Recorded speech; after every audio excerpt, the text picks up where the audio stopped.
Hello everyone, this is Highlander from MTG Cardsmith doing another custom Magic the Gathering card review. And today I thought we'd go back and review another one of Arceus8523's sets. I quite enjoy reviewing his sets. And the set we're reviewing is called Endgame Unleashed. I don't know anything about this set, but it appears to perhaps take place on Amonkhet, considering there's like a half Amonkhet, half Planeswalker symbol here. So I'm guessing it has something to do with that, but who knows? Well, let's dive right in on our first common. I love me some commons, so let's see what we got here. We've got Benalish Shieldmate. Is that really not the name of the magic card? Shieldmate. It is not. All right. Sounds like it would be. 2 mana 2/2. All right. Nice little 2-drop. Empower, new keyword, or whatever what they call this thing. Whenever you activate your third ability in a turn that isn't a mana ability, Benalish Shieldmate gets +2/+2 and gains vigilance until end of turn. Loyalty abilities are activated abilities. I see. Okay. Yeah, decent little comment. I mean, 3 abilities is generally pretty tricky, I would say, to pull off. At least in Modern Magic, you don't tend to see a lot of on-board abilities. But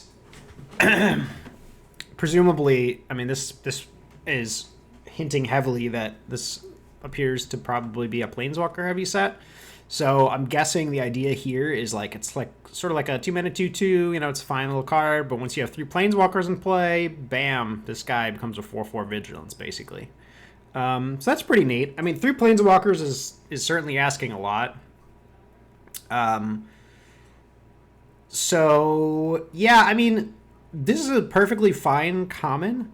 I have 2 things I think I want to note about this. So, firstly,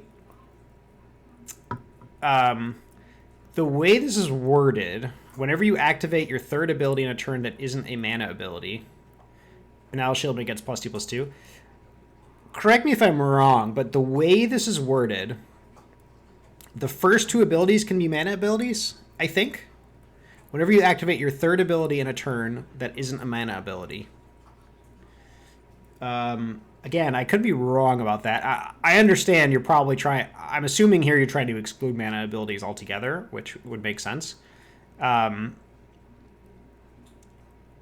Since I guess that would count lands, right?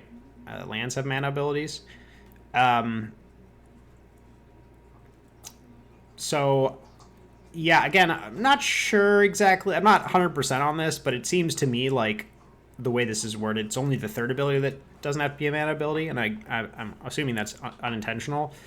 But correct me if I'm wrong. Let me know in the comments, guys. I mean, I guess to be fair, to me, it's pretty clear what this means, but there seems to be a little bit of ambiguity. So, yeah. So that's one thing.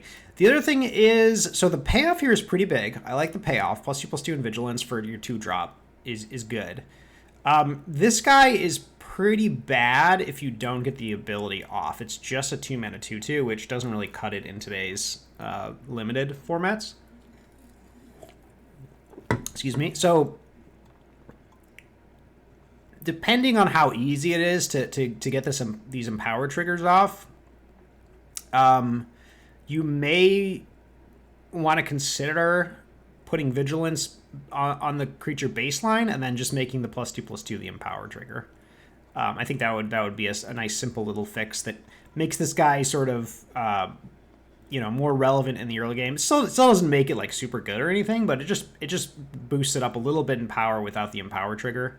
And then once you get the empower trigger, it's the same essentially. So yeah, but other than that, I like this card. Cards like this generally are what you're looking for in 2-drops. You want your 2-drops to be good early and relevant late.